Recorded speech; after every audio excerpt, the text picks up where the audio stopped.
ነገም ሌላ ቀን ነው። ደራሲ ማርጋሬት ሚሸል፣ ተርጓሚ ነቢይ መኮንን፣ ተራኪዎች ዳንኤል ሙሉነህና ትዕግስት አለሙ። ነገም ሌላ ቀን ነው። የተከበራችሁ አድማጮቻችን በክፍል 16 ተረካ የጆርጂያ የበጋ ወቅት መምጣትና የተፈጥሮ ለውጦች ወደ ግብዣው ቦታ ስትሄድ ስካርሌት አሽሌን የምትማርክበትና ከወጥመዷ ለማስገባት ስለምትለብሰው ልብስ ስታስብ ሞግዚቷ ማሚም ከስካርሌት ልብስ ምርጫ በፊት ቤት የተዘጋጀው ቆንጆ ምግብ በልታ ጠግባ እንድትሄድና ለድግሱ ቦታ ኮራ ቆፍጠን እንድትል መፈለጓን፣ ስካርሌት ግን ከዚህ በፊት የሆነችውን በማንሳት ጠግባ መሄድ ሳይሆን ድግሱ ቤት ሄዳ መመገብ እንደምትፈልግ ስትናገር ሰምተናል። ስካርሌትና ሞግዚቷ ማሚ በስካርሌት የልብስ ምርጫ ቢከራከሩም በመጨረሻ ግን ባለ አረንጓዴ አበባው ሽንሽን ቀሚስ ከሰዓት ይለበስ የነበረውን በጉልበቷ ጠዋት ልትለብሰው ተስማምተዋል። ማሚና ስካርሌት ተጋግዘው ከለበሰች በኋላ የስካርሌት ወገብ ሸንቃጣነትና ውበት ከዓይኗ የኩራትና የደስታ ብርሃን እንደ ኮከብ መፈንጠቁን ነግረናችሁ ነበር።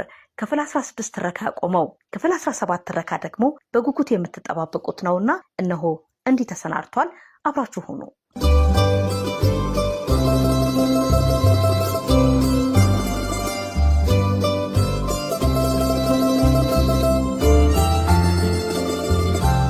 ማሚ አሁን ያንቺ የምቦሳይ ወገብ የሚያህል ቀጭን ወገብ በድፍን ሀገር ይገኛል?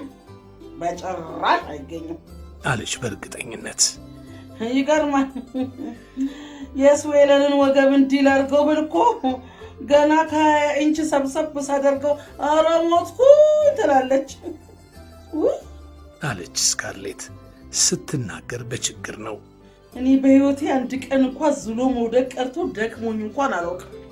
እሱማ አሁንም ወገብሽን ስታጠብቂ ቢያምሽ ይሄን ያህል አይጎዳም አለች ማሚ በምክር መልክ። አንቺ አንዳንዴ ነው የምታበሽቂኝ። ምን ላስጠነቅቅሽ እንደነበረው ታውቂያለሽ? ይሄንን በእባብ ባይጥና በጓጉንቸር መደንገጥሽን ተይ። እቤት እንኳን ቢሆን ግድ የለም። ከሌላ ሰው ጋር ስትሄጂ ግን በጭራሽ መጥፎና አስነዋሪ ነገር ነው። ይሄን ደግሞ ብዙ ጊዜ ነግሬሽ ወይ ማሚ ስሞትልሽ ቶሎ በይ አሳጥሪው። ባላገኛለሁ ዛሬ ታያለሽ። ሳልጮህ ሳልደነግጥ እንዴት አድርጌ ባል እንደማገኝ ታያለሽ። ኧረ እንዴት ጥብቅ አድርጎኛል ይሄ ኩርሲ። ቀሚሱን አልብሽኝ። ማሚ ያንን አረንጓዴ ሽንሽን ቀሚስ ቡፍ ብለው ደልዳላ ዳሌ የሰጧት ቡፋንቲዎቿ ላይ ደርባ ለበሰቻት። ከኋላ ማጅራቷን ገልጦ ዝቅ ብሎ የሚቆለፍ አይነት ስለሆነ መርፌ ቁልፍ መሳይ መቆለፊያውን አጠላልፋ ቆለፈችላት። ታዲያ ፀሐይ ላይ ከሆንሽ በጭራሽ አንገት ልብስ እንዳይለይሽ፣ ደግሞ ቡቆሽ እያለሽ ባርሜጣሽን እንዳታወልቂ ትእዛዝ ሰጠቻት። አለበለዚያ እንደ ወይዘሮ ሰላተሪ ከሰል መስለሽ ነው የምትመጪው። ዋ በይ አሁን ነይ ማሩም ነይ። ታዲያ በጥድፊያ እንዳትጎርሺ፣ ልብሽ ላይ ይቆምና ደግሞ ላስመልሰው ታያለሽ። ስካርሌት ትእዛዟን አክብራ በስነ ስርዓት እትሪው ፊት ለፊት ተቀመጠች። አንዷን ጉርሻ እንኳን ወደ ሆዷ ማስገባት ትቻል አትቻል እርግጠኛ አይደለችም። ደሞ በልታ ከጠገበች በኋላ ለመተንፈስ እንኳን የማትችል መሆኗን አውቃለች። ማሚ ፎጣውን ከተሰቀለበት አውርዳ ስካርሌት አንገት ላይ አስራ ቁልቁል በደረቷ ላይ ዘረጋችላት። ስካርሌት ሳንዱቿን መብላት ጀመረች። ሳንዱች በጣም ትወዳለች። የግዷን ዋጠችው። ምነው ባገባሁና ባረፍኩ አለች በምሬት ሳንዱቹ ላይ ከባድ ጥቃት እያደረሰች። እንደው ዕድሜ ልኬን ያለ ፍላጎቴ አርቲፊሻል መሆን ትክት ነው ያለኝ። ገና ጥግብ እስክል መብላት እየቻልኩ የወፍን ያህል እንኳን ሆድ የሌለኝ ማስመሰሉ ሰለቸኝ። መሮጥ እየቻልኩ ለሰው ይምሰል ብዬ እርምጃዬን እየቆጠብኩ መሄድ፣ ገና ስንትና ስንት ጊዜ ፈጣን ዳንስ መጫወት እየቻልኩ በየፓርቲው ላይ አንድ ለስላሳ ዳንስ ቫልስ ብቻ ተጫውቼ ሞትኩኝ። ልቤ ፈሰሰች እያልኩ ለመወደድ ብዬ መዋሸት በጣም ነው የደከመኝ። በጣም ደግሞ እኮ የሚገርመኝ ምንም እንደማታመዛዝን ገልጡ ሴት የኔን ግማሽ ያህል እንኳን ጭንቅላት የሌላቸውን ግብዝና ጅል ወንዶች እንዴት ያለ አስተዋይና ግሩም ሰው ነህ እያልኩ የማላምንበትን በጭራሽ ህሊና የማይፈቅደውን ነገር ማደለሌ ነው። ወንዶቹ እንዲህ ሲያሞካሻቸው በጣም ትልቅ የሆኑ እየመሰላቸው የባጤ ቆጡን ይቀባጥራሉ። ጅሎች ናቸው ጅሎች። ሌላ ጉርሻ መጨመር አልቻልኩም። አንዴ ተኮስ ኬክ ሞክሪ በሞቴ እንዴ አለቻት ማሚ በመማፀን። እኔ ምለው ማሚ ለምንድን ነው ሴቶቹ ገና ለገና ባል እናገኛለን ብለው እንዲህ ግብዝ የሚሆኑት? አየሽ ስካርሌት፣ እኔ እንደሚመስለኝ ወንዶቹ ምን እንደሚፈልጉ አያውቁም። የፈለጉ የሚመስላቸውን ነው እንጂ በእርግጥ የሚፈልጉትን አያውቁም። ስለዚህ የሚፈልጉ የሚመስላቸውን ነገር እንዲያገኙ ባደረግሻቸው ቁጥር ከብዙ ጣጣ ትገላገያለሽ። በከንቱ እንዳታረጅም ይረዳሻል። ታዲያ ወንዶቹ እንደ ወፍ የምትበላ አንዲት አይጥ መሳይ ምንም አንጎል የሌላት ልጅ ካገኙ የሚፈልጉት እሷን ይመስላቸዋል። አብዛኛው ወንድ በጭንቅላቱ የምትበልጠውን ሴት ለማግባት ፈቃደኛ አይደለም። እንደዛ ከሆነ ታዲያ ከተጋቡ በኋላ ሴትዮዋ በጭንቅላት ከሱ የምትልቅ መሆኑን ሲያውቅ አይገረምም? ካገቧቸው በኋላ ማረፈደ በቃ። በዛ ላይ ሚስቶቻቸው ካደረጓቸው በኋላ እያንዳንዳቸው ስለ ሚስቶቻቸው አስተዋይነትና ስለ ትዳሩ ሐሳቢነት ያወራሉ። እኔ ግን የልቤንና የምፈልገውን ነገር የምናገርበት ቀን ይመጣል። ያኔ ማንም ያሻውን ቢለኝ ደንታ አይሰጠኝም። እሷን እንኳን ታየው አለች ማሚ ቆጣ ብላ። እኔ ነፍሴ ቆማ አታረጊውም። በይ ከኬኩ ሞክሪ፣ በይ በሾርባው መረቅ፣ በይ ማግማግ አድርጉ የኔ ቆንጆ። እኔ ግን ያንኪ ሴቶች እንዲህ የሚያደርጉ አይመስለኝም። ባለፈው ዓመት ሳራቶጋ ውስጥ እያለን ማአት ሴቶች አይቻለሁ። ታዲያ በጭራሽ አሁን አንቺ እንደምትዩ ሲጃጃሉ አይቻል አውቅም። እንደውም ወንዶች ፊት ይኮሩና የበሰሉ ሴቶች መሆናቸውን ያሳዩ ነበር። ማሚ በኃይል አስነጠሰች። የያንኪ ሴቶች እነሱማ በእርግጥ አፋቸው ያመጣላቸውን እንደ ልባቸው ይናገራሉ። ሆኖም ማናቸውም ቢሆኑ አግቡን የባል ያለ እያሉ ሲናገሩ ሳራቶጋ ውስጥ በጭራሽ አልሰማሁም። እንዴ ታዲያ የያንኪ ሴቶች ቆመው ይቅሩልሽ እንዴ?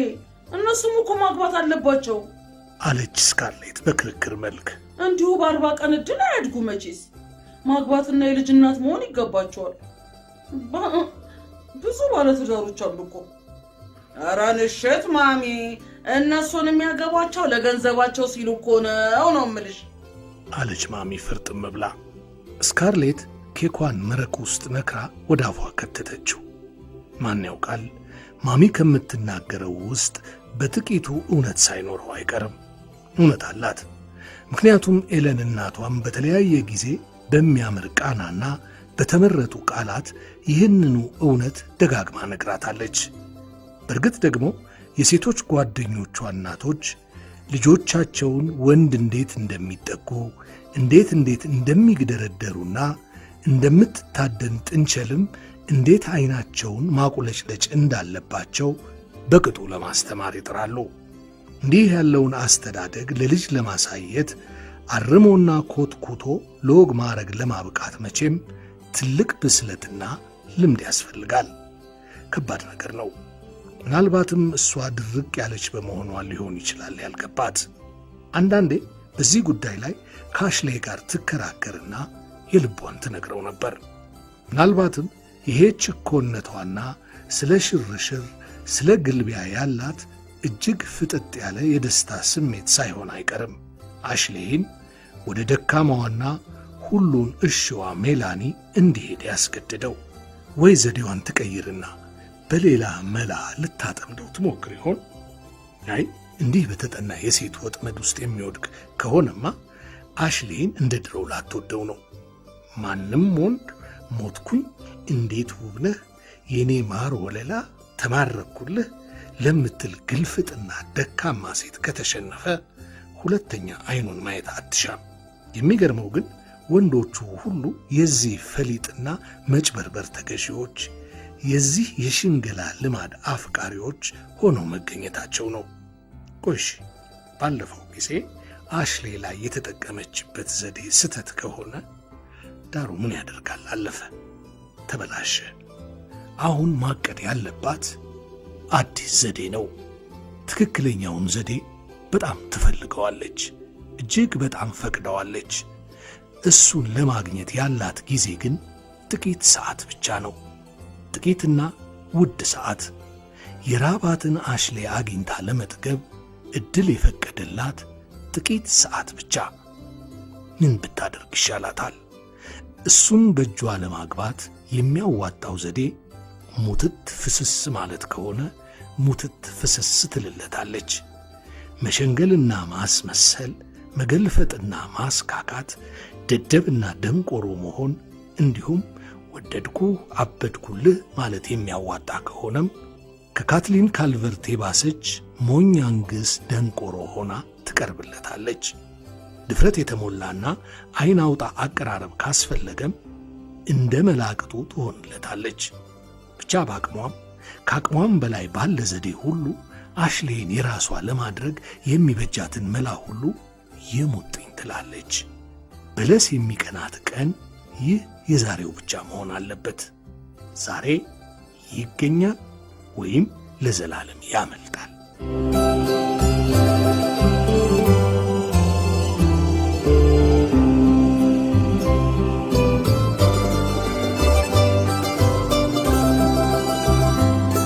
የሰው መሄጃ መንገድ ይገርማል። የሚነግራት ጠፍቶ ነው እንጂ ስካርሌት ኦሃራ እኮ ያላንዳች ማስመሰል ያላንዳች ወንድን የመሳቢያ ሽፋን ውብና ብሉኝ ብሉኝ የምትል ልጅ ነበረች። ዳሩ ማን ይንገራት? እርግጥ ቢነግሯት በጣም ትደሰታለች፣ ግን አታምንም። ይሄ እሷ የምትኖርበትም የስልጣኔ ዓለም አያምንም። ምክንያቱም መቼም ሆነ መቼ ጥንትም ይሁን ዛሬ የሴት ልጅ የተፈጥሮ ውበት ብቻ ከሁሉም በልጦና ራሱን ችሎ የቁንጅና አርማ ይሆናል ብሎ የሚያምን ዓለም ስላልሆነ ነው።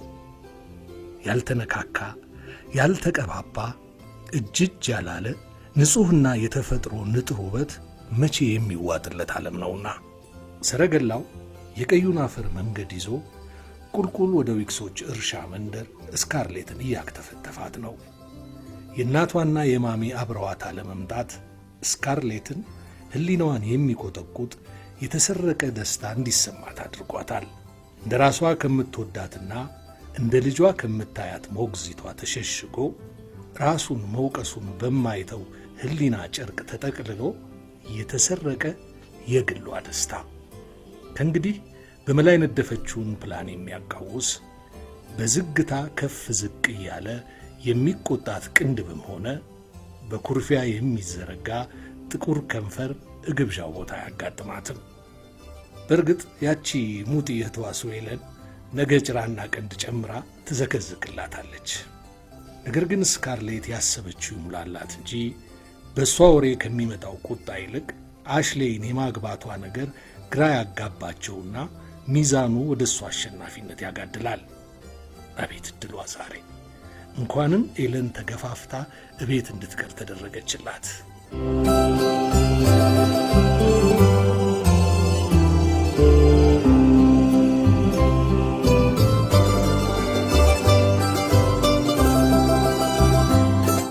ጄራልድ ራሱን በጠዋት በብራንዲ አጋግሎ ገና ሳይነጋ ጆናስ ዊልከርሰንን ከሥራ አባሮታል።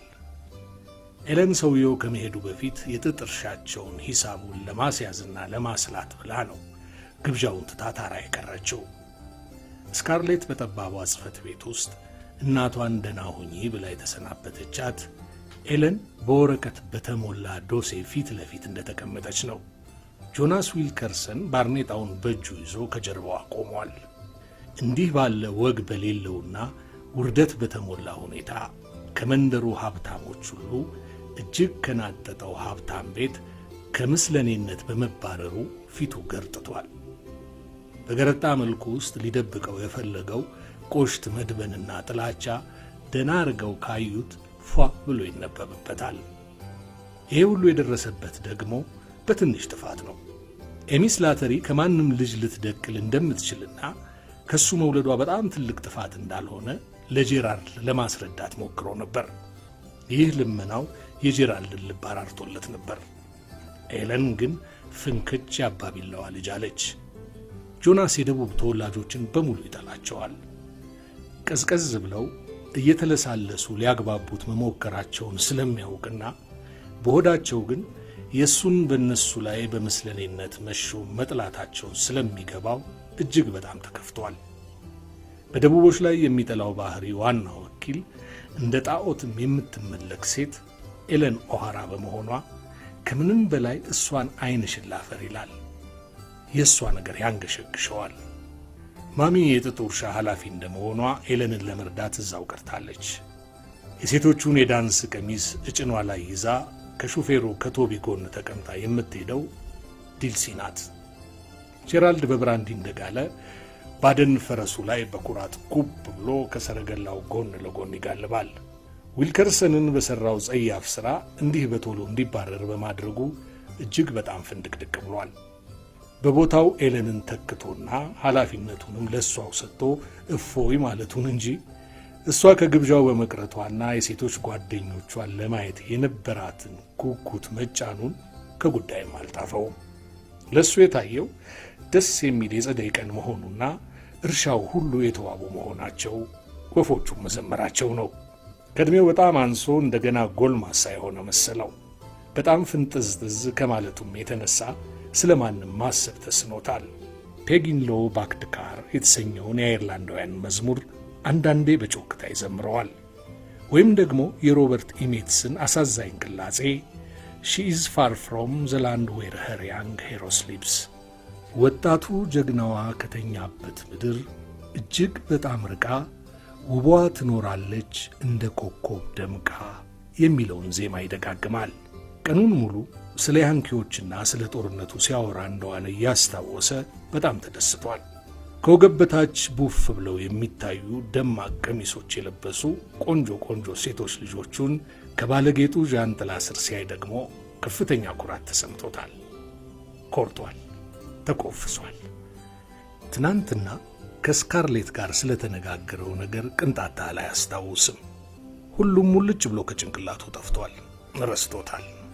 አሁን የሚያስበውና የሚያስተውለው ነገር ቢኖር ይህ ቀረሽ የማትባል ቆንጆ ልጅ መሆኗንና የእሱ አባት መሆኑ ታላቅ ዋጋና ክብር እንደሚያሰጠው ብቻ ነው። እና ዛሬ እነዚያ የሚያማምሩ ድንቅ ዓይኖች እንደ አየርላንድ ተራራዎች ማራኪ መሆናቸውን እያየ ፈገግ አለ። ይሄ በመጨረሻ ያስፈገገው ሐሳቡ ስለ ራሱ ምርጥ ሰውነት እንዲያስብ አደረገው። ምክንያቱም ከዚያ አረንጓዴ ተራራ ጋር የሚታወሰውና ከትውልድ ሀገሩ ጋር የሚተሳሰረው አንድ ቅላጼው ያማረ የደውል ዜማ ጆሮዎቹ ላይ ያንቃጭላልና ነው። ይህንን ዜማ ከቅኝቱ እስኪወጣ ድረስ እየጮኸ ለሴት ልጆቹ እያሰማ የትናንት ደስታውን ያጋራቸው ጀመር። ዘ ዌሪንግ ኦፍ ዘ ግሪን፣ ምድር አረንጓዴ ሲለብስ የሚለውን መዝሙር ዘመረላቸው። ስካርሌት እናቶች ለሚቀብጥ ባለጌ ልጅ ባላቸው የፍቅርና የጥላቻ ዓይን እያየችው ወደ አመሻሹ ላይ ጥንብዝ ብሎ እንደሚሰክር ታወቃት እና ማታ ሲመለስ እንደተለመደው በ12ቱ ዋርካዎች መናፈሻና በታራ መካከል ያለውን ማንኛውንም አጥር ለመዝለል እንደሚሞክር ታሰባት። መቼም እንደወትሮ የሰማይ አምላክ የልቡን ቀናነት አይቶ ካልጠበቀውና የፈረሱ አስተዋይነት ካልተጨመረበት ወድቆ እንክትክቱ ከመውጣት እንደማይድን ታውቃለችና በለስ እንዲቀናው ተመኘችለት። ድልድዩን ሁሉ ቁልቁል በንቀት እያየ የሞላ ወንዝን ሁሉ ፈረሱን እያስዋኘ እያቋረጠ ይጋልብና እየጮኸ ወደ ቤት መጥቶ በልዩ ቢሮ ሶፋ ላይ ፓርክ ተሸክሞ ያስተኘዋል። እንዲህ ያለ ግብዣ ባለቀን ሁሉ ፓርክ ፋኖስ ይዞ ከአዳራሹ ፊት በር ላይ ቆሞ መጠበቁን ልማድ አድርጎታል። ትናንት የገራው የዛሬ አሽከር በነጋታው አዲሱን ግራጫ ሱፍ ልብሱን ሆን ብሎ ያበላሸዋል። ጠዋት ለመማል ለመገዘት እንዲመቸውና ፈረሱ እንዴት ድልድዩ ላይ በጨለማ እንደጣለው በረጅሙ በመተረክ ኤለንን ለማሳመን ሲል ነው። ግልጥጥ ያለ ውሸት፣ ማንም ሊታለልበት የማይችል የጅል ውሸት። ደግነቱ ሁሉም የቤተሰብ አባላት በዚህ ውሸት የተታለሉ በመምሰል ብልጥ የሆነ እንዲመስለው ያደርጉታል። በደስታ ራሱን ይገበዛል።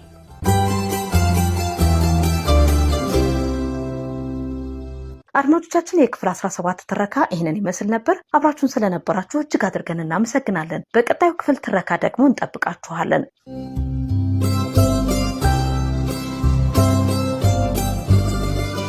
ነገም ሌላ ቀን ነው። ደራሲ ማርጋሬት ሚሼል፣ ተርጓሚ ነቢይ መኮንን፣ ተራኪዎች ዳንኤል ሙሉነህና ትዕግስት አለሙ። ነገም ሌላ ቀን ነው።